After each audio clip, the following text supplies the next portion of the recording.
بسم اللہ الرحمن الرحیم۔ شہر رمضان الذی انزل فیہ القرآن، صدق اللہ العظیم۔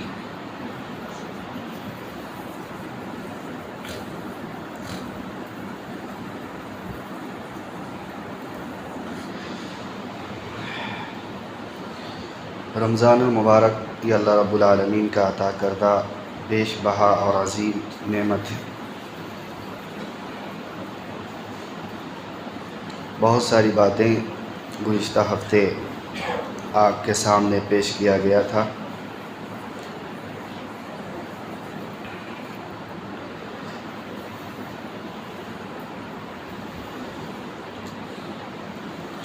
روزہ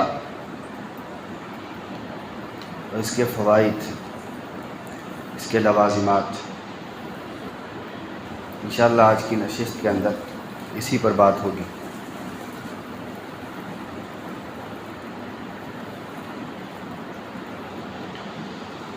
فقہ کی کتابوں میں اور عموماً بڑی چھوٹی ہر کتابوں میں ایک بات ضرور ملتی ہے کہ روزہ صبح صادق سے غروب آفتاب تک نفسانی خواہشات مثلاً جھوٹ بولنا، غیبت کرنا، بیوی سے جمع کرنا اور کھانے پینے سے رکنے کا نام ہے۔ روزہ کی پوری تعریف یہی ہے، نفسانی خواہشات سے رکنا اور کھانے پینے سے رکنا۔ نفسانی خواہشات میں وہ تمام گناہ جس کا تعلق دل سے ہو، جس کا تعلق ہاتھوں سے ہو، پیروں سے ہو، نظروں سے ہو، نگاہوں سے ہو، یہ تمام چیزیں آ جاتی ہیں۔ سوچ سے ہو، یہ وہ چیز ہے جو خواہشات کے اندر آتی ہے۔ وجہ اس کی یہ ہے کہ خواہشات ہی کی بنیاد پر گناہ کا ارتکاب ہوا کرتا ہے۔ دل میں خواہش نہ پیدا ہو تو گناہ عموماً پیش نہیں آتے، اور گناہ ہوتا ہی نفسانی۔ اس لیے فقہا نے فرمایا ہے کہ روزہ نفسانی خواہشات سے بچنے کا نام، کھانے پینے سے رکنے کا نام کب سے کب تک ہے؟ تو صبح سے لے کر کے اس وقت تک جب سورج غروب ہو رہا ہو۔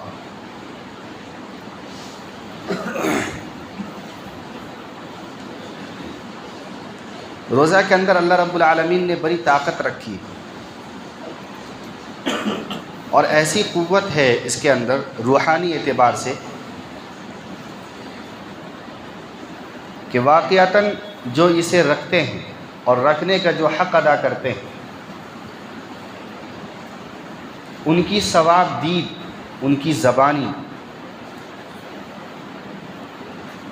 اور ان کے اعمال سے، عمل سے ہوتا ہوا کام بتاتا ہے کہ واقعتاً ایسی قوت ہے کہ یاد رہے کہ اسی روزے کے مہینے میں صحابہ کرام نے بڑے بڑے معرکہ آرائی فرمائی۔ یاد ہونا چاہیے کہ جنگ بدر جو اسلام کی سب سے پہلی لڑائی ہے اور مضبوط ترین لڑائی، یہ وہ ایسی لڑائی ہے کہ جس کے بارے میں آپ نے ارشاد فرمایا تھا کہ اگر اس دن مسلمان شکست کھا گئے تو اب روئے زمین پر اللہ تمہارا نام لینے والا کوئی باقی نہیں رہے گا۔ یہ رمضان کے مہینے میں، اور اس روزے کی قوت اور برکت نے پوری دنیا کو یہ عالم بتا دیا ہے، یہ احوال گزار جو ہے بتا دیا گیا کہ جو روزہ رکھ رہے ہیں ان کی بدنی طاقت کتنی اور روحانی طاقت کتنی۔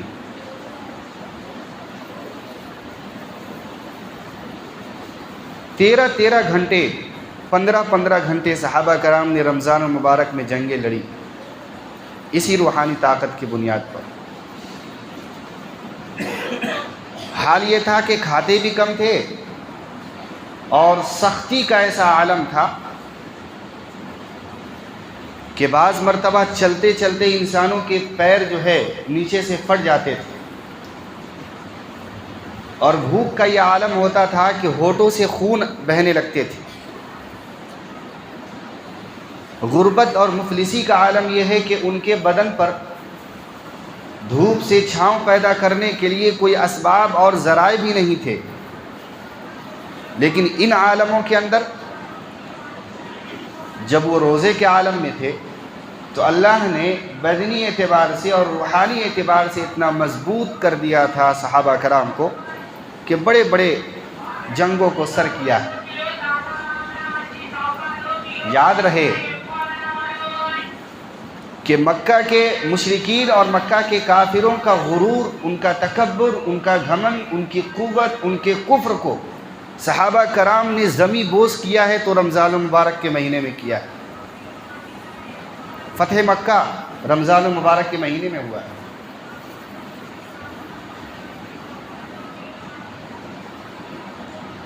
میں یہ دو واقعہ اس لیے آپ کے سامنے عرض کیا کہ ہمارے لبوں پر اف اف کی صدائیں اور ہوائیں ہوا کرتی ہیں۔ ہم عمل اور نماز اس بنیاد پر نہیں پڑھتے ہیں کہ ہم روزے سے ہیں، تھک جائیں گے۔ مسجد کی دہلیز پر ہمارے قدم اس بنیاد پر نہیں آتے ہیں کہ آج ہم روزے کی حالت میں، آج تو بستر کے اندر ہم ہوں گے، گھروں پر ہم ہوں گے، اے سی کے اندر رہیں گے اور روزہ رکھیں گے۔ یاد رہیں روزہ تو ادا ہو جائے گا، لیکن وہ قوت جو اللہ تعالیٰ نے آپ کے لیے اور وہ انعامات، وہ ثواب کا ذخیرہ جو امت کے لیے اکٹھا کر رکھا ہے، وہ نہیں مل سکتا۔ یہ چیزیں جہاں فشانی کے عالم میں ہوتا ہے۔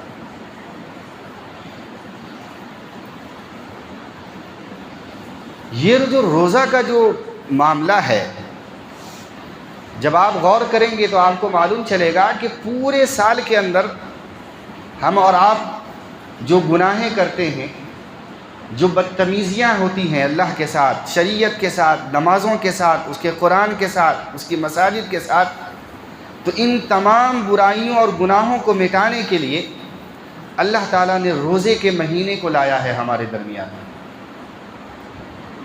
کیوں؟ وجہ اس کی یہ ہے کہ اس گناہ کے عالم میں اللہ ہم کو دیکھنا نہیں چاہتا ہے، چونکہ اللہ رب العالمین ہمیشہ ہر وقت کسی نہ کسی انسان پر اس کی رحمت اترتی رہتی ہے، اور وہ تو رحمت کا ایک عظیم خدا ہے۔ وہ یہ کیسے چاہے گا کہ میں ایسے وقت میں اپنے بندے پر نظر کروں جب وہ مجھ سے بغاوت کر رہا ہے تاکہ میں اپنی رحمت چھین لوں؟ تو سارے سال بھر کے گناہوں کو مٹانے کے لیے یہ رمضان کا مہینہ عطا فرمایا۔ اسی بنیاد پر اللہ تعالیٰ نے حضرت جبریل علیہ السلام کو بھیجا تھا اس وقت جب آپ صلی اللہ علیہ وسلم خطبہ کے لیے منبر پر تشریف لے کے جا رہے تھے۔ پہلے سیڑھی پر قدم رکھا تو حضرت جبریل نے محمد الرسول اللہ صلی اللہ علیہ وسلم سے ارشاد فرمایا تھا کہ ہلاک و برباد ہو جائے وہ شخصیت، وہ انسان، وہ نفس جو رمضان المبارک کا مہینہ پائے اور اپنی بخشش نہ کرا دے۔ آپ کو معلوم ہے اس کے بعد کا کیا مرحلہ ہے؟ وہ ہونٹ جو ہمیشہ اپنی امت کے لیے رحمت کی دعائیں کرتی تھی، وہ لب جو ہمیشہ رحمت للعالمین کا ترانہ گنگناتی تھی، مارنے والوں پر شفقت ہوتا تھا جن کے ساتھ، گالیاں دینے والوں کو جو دعائیں دیتا تھا، ایسے موقع پر آمین کہتا ہے اور کہتا ہے کہ ہاں وہ برباد ہو جائے۔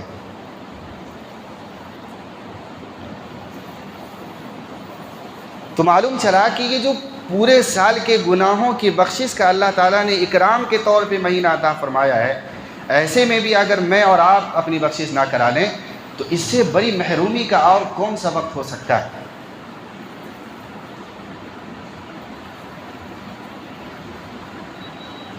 اسی کے اوپر مزید یہ کسی بخشش کا معاملہ ہوتا تو بعض لوگ نہیں آتے، لہٰذا روحانی طاقت بھی عطا فرمائی، جسمانی طاقت بھی عطا فرمائی، اور نہ جانے کیسے کیسے جو ہے بتاتے ہیں اطباء ڈاکٹر کہ اس کے اندر فوائد، ان ساری چیزوں کو ان مہینوں کے اندر لا کے رکھ دیا کہ اب تو آئیں گے۔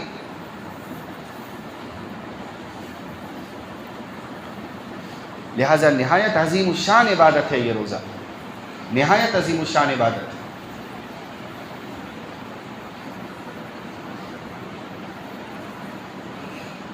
صحابہ کرام کی زندگیوں سے یہ ملتا ہے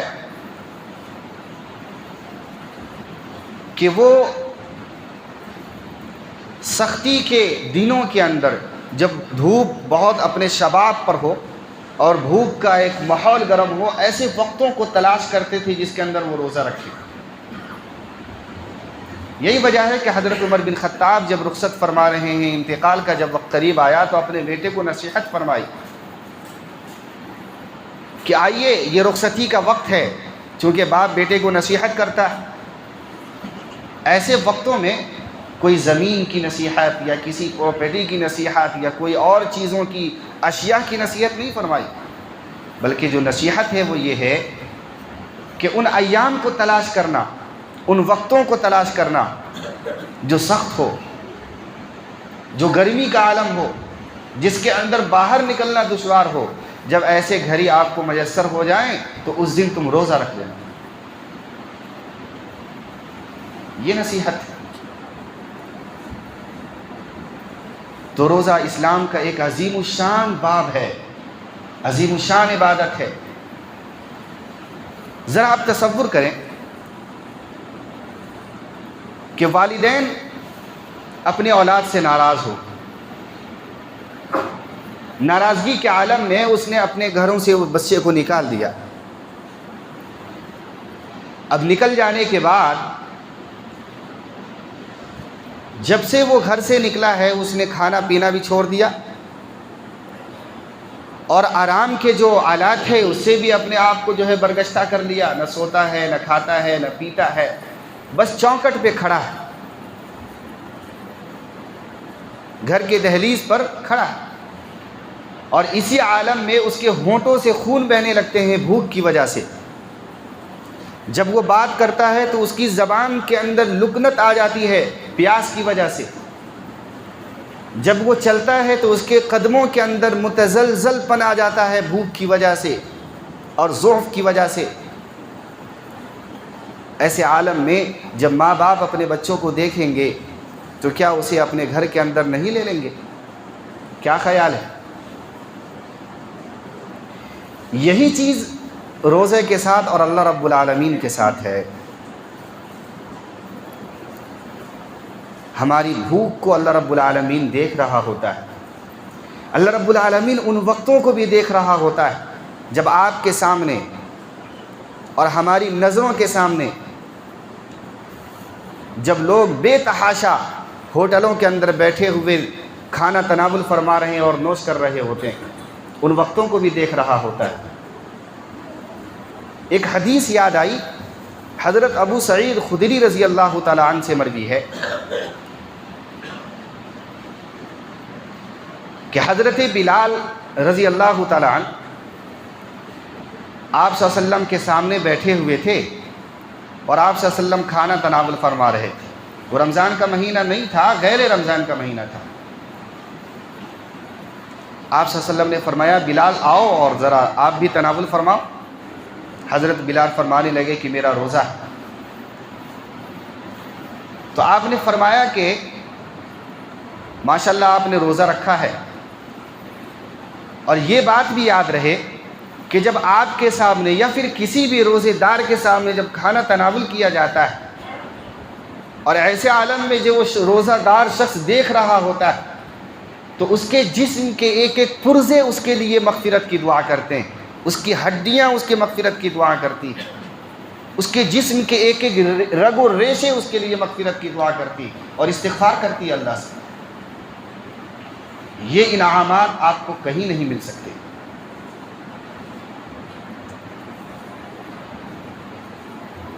کیوں یہ انعامات ہیں؟ اس میں صرف اور صرف اللہ کی رضا، اس کے علاوہ کسی کا کوئی تصور نہیں۔ اگر میرے اور آپ کے اندر معاشرے کی وجہ سے روزہ رکھنے کا حال ہے اور ہم یہ سمجھتے ہیں کہ ہمیں روزہ دار کہا جائے گا اس لیے روزہ رکھا جائے، ہم یہ سمجھ رہے ہیں کہ ہمیں نمازی کہا جائے گا اس لیے نماز پڑھ رہے ہیں، تو یہ آپ کی بھول ہے۔ ایسا نہیں ہو سکتا کہ آپ غیر اللہ کے نام پر روزہ رکھیں، غیر اللہ کی ثواب دید کے لیے روزہ رکھیں، غیر اللہ کو منوانے کے لیے، اس کو خوش کرنے کے لیے روزہ رکھیں اور اللہ آپ کی دعاؤں کو قبول کر لے۔ ایسا کیسے ہو سکتا ہے؟ جب تک اللہ کی رضا اس کے اندر شامل حال نہیں ہوگی، اللہ رب العالمین قبول نہیں کر سکتا، اس کو رد کر دے گا۔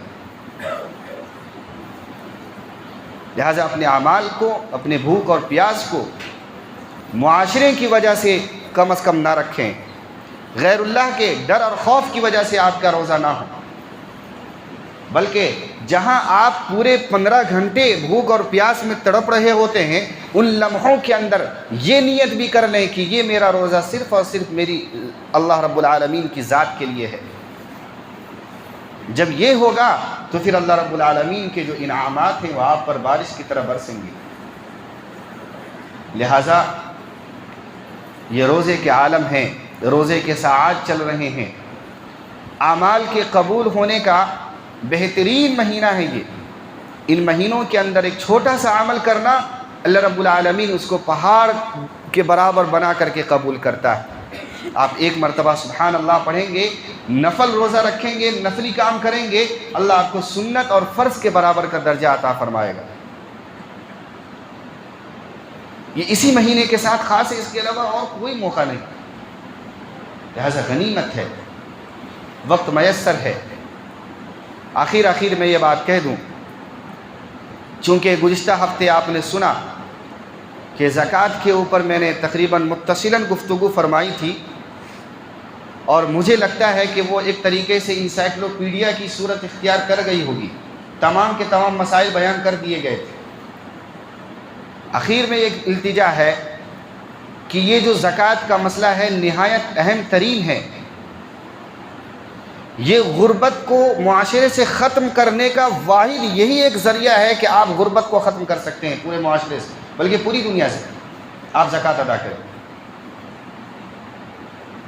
یہ قیمتوں کا بڑھنا زکوٰۃ کے عدم موجودگی کی وجہ سے ہوتا ہے، اور ہم شکایت کر رہے ہوتے ہیں اپنے حکومتوں سے۔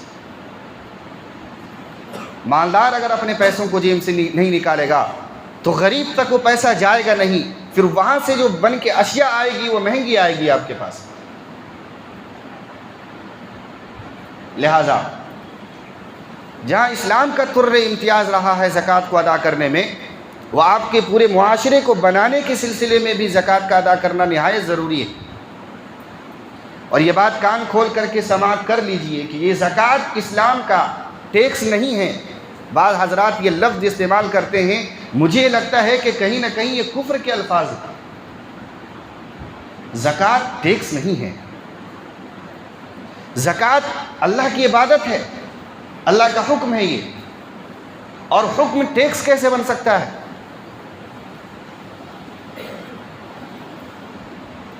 اللہ تو چاہتا ہے کہ آپ کے مال کو پاک کرے، آپ کے مال کو جو ہے صاف کرے، اور ایسا لقمہ آپ کے پیٹ کے اندر جائے جو نہایت عمدہ ہو۔ اس لیے یہ چیزیں لائی گئی ہے۔ اس کو ٹیکس نہ سمجھیں، اس کو بوجھ نہ سمجھیں۔